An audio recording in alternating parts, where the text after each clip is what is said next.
All right, good morning, everybody. My name is Chuck Caisley. That's C-A-I-S-L-E-Y, Chuck Caisley. I'm the Chief Customer Officer for Evergy. I think everybody'd like a little bit of an update on the storm and the restoration efforts. So I think everybody knows that yesterday afternoon a major storm system started in western Kansas, moved across Kansas, and then ultimately hit the Kansas City metropolitan area as well as outside Kansas City, east of Kansas City in Missouri. Evergy is a 5-year-old company. It was formed 5 years ago between Westar and KCP&L. This is the largest storm we have had, the largest number of outages we've had since we became a company. It started to hit Salina, Kansas first in the afternoon yesterday, moved its way through Topeka and Lawrence, and then, like I said, ended up in the Kansas City metropolitan area where a significant amount of damage was done. We've got hundreds of poles down. We've got trees everywhere, and that is what's causing the outages. We know that there were between 80 and 100 mile an hour straight line winds by the time it got to the Kansas City metropolitan area. We also have a couple of unconfirmed reports of tornadoes in more rural areas, cyclonic winds that actually took out one of our transmission lines, which we'll talk about a little bit later. Throughout the storm, about 240,000 customers were impacted throughout the time the storm was in our service territory. At one time, we had about 186,000 customers off of their electricity, which would be the peak amount at one time. As we sit here today, a little past 10:30 in the morning on Saturday, we are down to just over 80,000 customers still without power. That means better than 50%, better than half have been restored. But it's going to be a long road at this point. The restoration is definitely going to stretch through today and probably into tomorrow and possibly even into the first part of the new week. Again, we've got hundreds of poles down. We've got trees everywhere. This is a big restoration. Right now, currently, we have around 2,000 employees working on power restoration. That includes line crews, that includes folks that are out looking for damage, that's our call center personnel, over 2,000 people working. And by this evening, we have asked neighboring utilities in Colorado, Missouri, and in Iowa to see if they would send crews down here. Every time there's a storm that causes a big power outage somewhere else, we send crews. It's called mutual assistance, and those crews are now headed our way. By this evening, we expect to have at least another 1,000 personnel on site restoring tonight and beginning tomorrow, and we will add crews from there. This will be a 24/7 operation until everybody is back on, but I would ask for people to try and be as patient as possible. We know it's warming up. It's going to create difficult conditions for some folks. We're doing the best that we can. I mentioned earlier that we had a transmission line that was affected by this. I think most folks know we've got a nuclear plant by the name of Wolf Creek.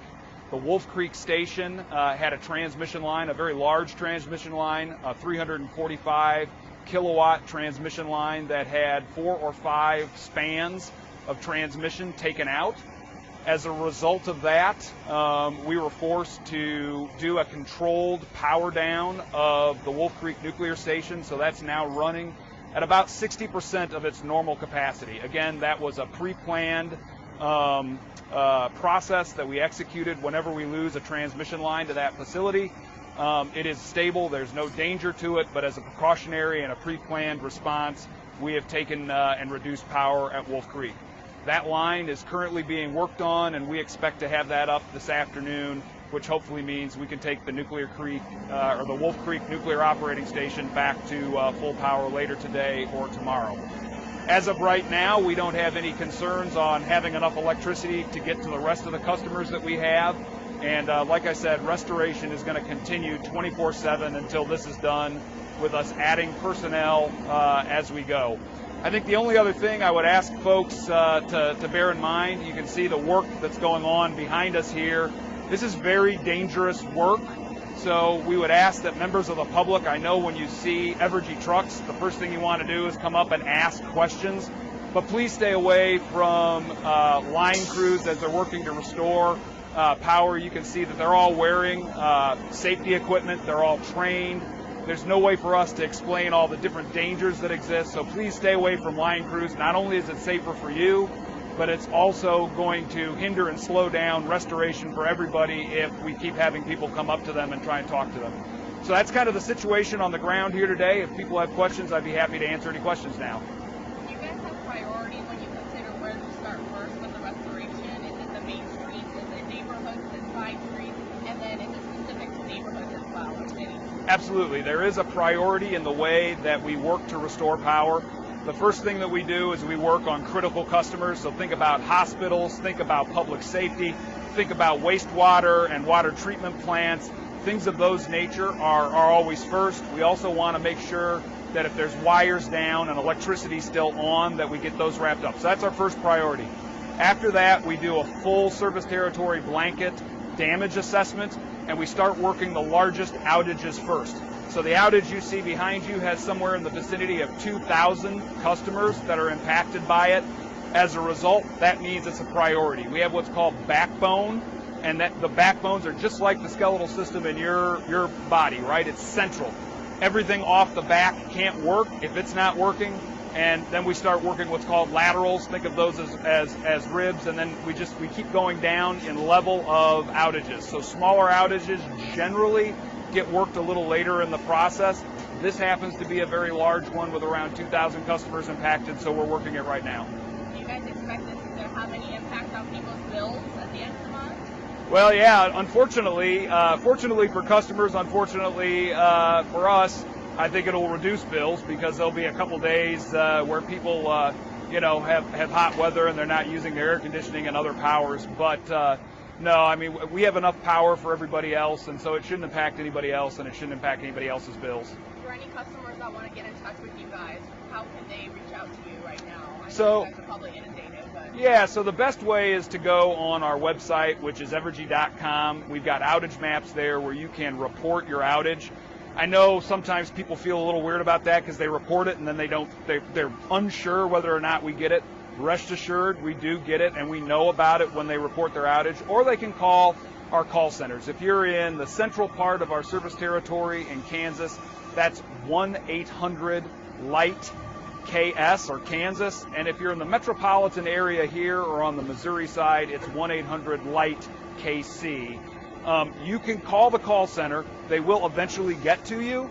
But as you can imagine, we're having very high volumes of calls right now. So the best way is just to go on our outage map on our website, evergy.com, and report it there. As the workers are out and about over the weekend, are there any challenges that are unique to this storm? Are there things that are getting in the way right now, and what is it? You know, I think the original challenge was that the storm kind of sat in the service territory for 4 or 5 hours. So even though the storm happened when it was light outside and we could get out and we could assess the damage, by the time the storm left the service territory and it was safe for people to get back up on poles and into trucks and the lightning had moved out, it was dark. And so restoration just goes a little slower at nighttime because you can't see as much and you just got to be that much more cautious about everything that you're doing. But no, I mean, right now, the skies are clear. It's not incredibly hot yet, and all that helps. Do you guys have any tips for families that are sitting inside the homes without AC today as it gets up to 85, 90? Yeah, I know, that's really rough. And we actually have some of my family members are out too, and they keep calling me and asking, so I can totally relate. You know, what I would say is a lot of people are going to be restored today. So if you can not open your freezer, not open your air conditioner, your food will stay fresh longer.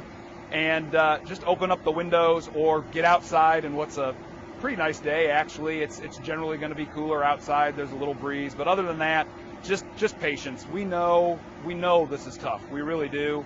And we are, by the end of the day, we'll have thousands of people working on this 24/7. A little bit of patience, maybe a little bit of good humor, and for those who run out of battery on their mobile phones, maybe that's a great opportunity to spend a little more quality time with family. So. Yeah, how are traffic side of things? Because I know a lot of the lights are out and it's causing some traffic issues and intersections. Yeah, that's a great point. So traffic, particularly in this part of Kansas City, can be a little difficult right now. I just went down 87th Street Parkway. There are a lot of lights out there. There's a lot of lights out in the Lenexa, Prairie Village, Old Leawood area. I would ask people to be very cautious. You know, if you come up to an intersection and the lights are dark, you need to be very cautious as you approach and think of that as a four-way stop. And there's going to be some traffic. Many of those lights are fed off of backbones, and so they should be coming up and recirculating and starting again soon. Do you have some questions? Yeah, so you said your company is fairly new. You said it's been in business for about 5 years now. It's the biggest one you guys have dealt with.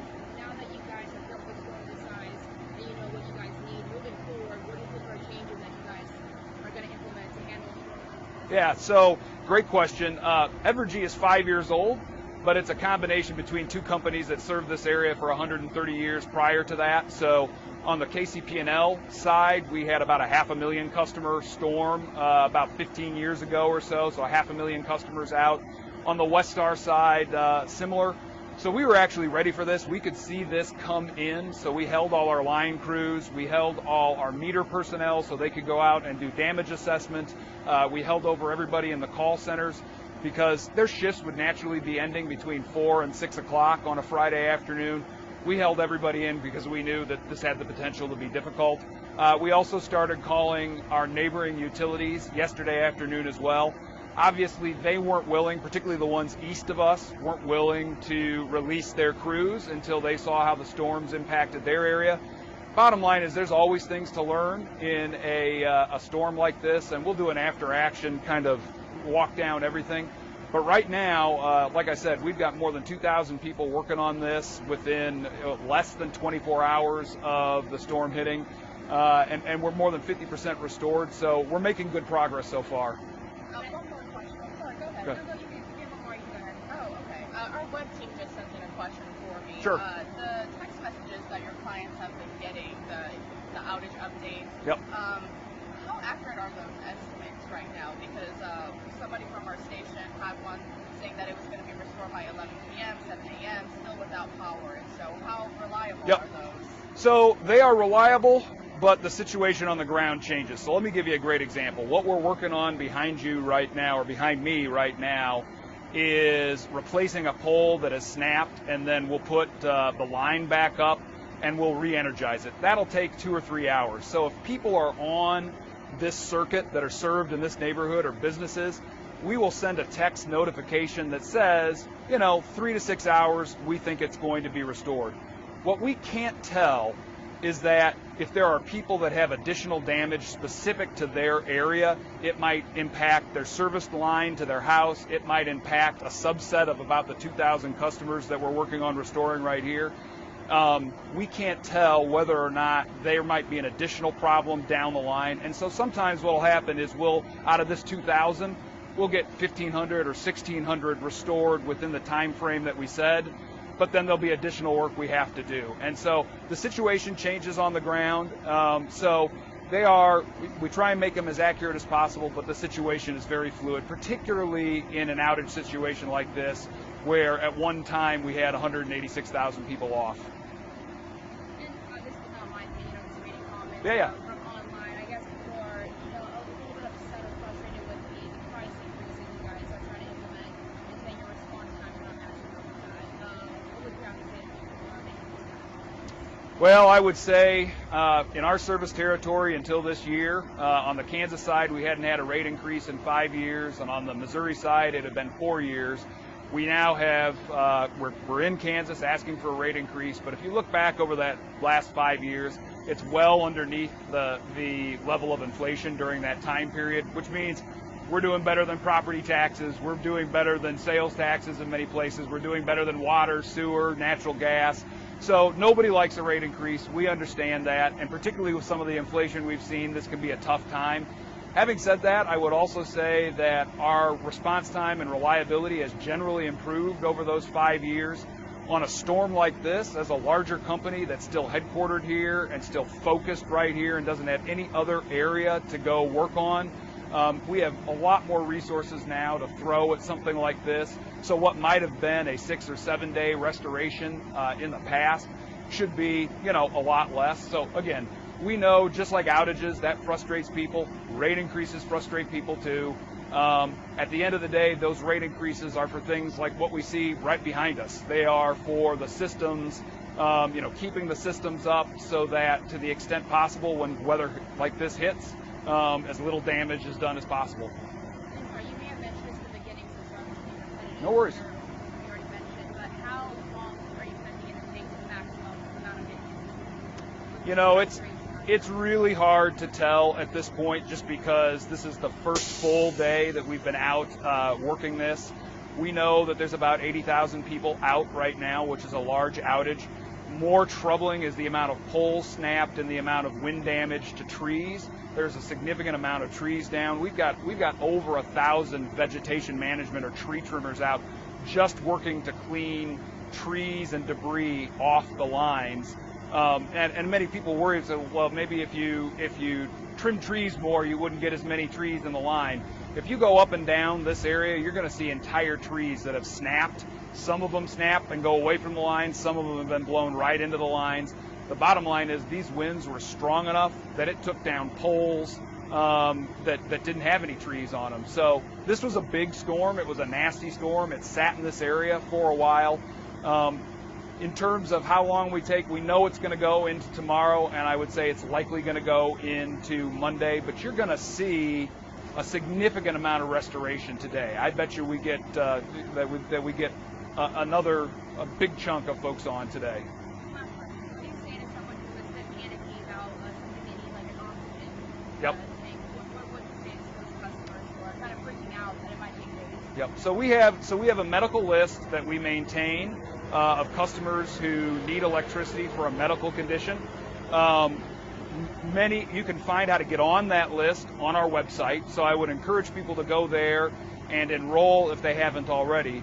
For those customers who are enrolled in it, we're aware of that, and we try to the best extent possible to help prioritize their restoration. It's not a guarantee that we can get it done quicker, but it lets us know that there's an issue, and if we can, we do. And I would encourage those customers, if they're getting to a point where they're really having concerns, to call our call centers and talk to somebody there. You mentioned hospitals as first priority. Are there any major hospitals that were affected? Yeah, in the Kansas City metropolitan area yesterday, we had 3 hospitals that were without power for a little while. All of those were restored within the first 3 or 4 hours of the storm clearing the service territory. Pardon? Which hospitals? I can't go into which hospitals. They generally don't like that, and it's not public information, but there were 3 hospitals right in the metropolitan area that had issues. All right. Thanks, everybody.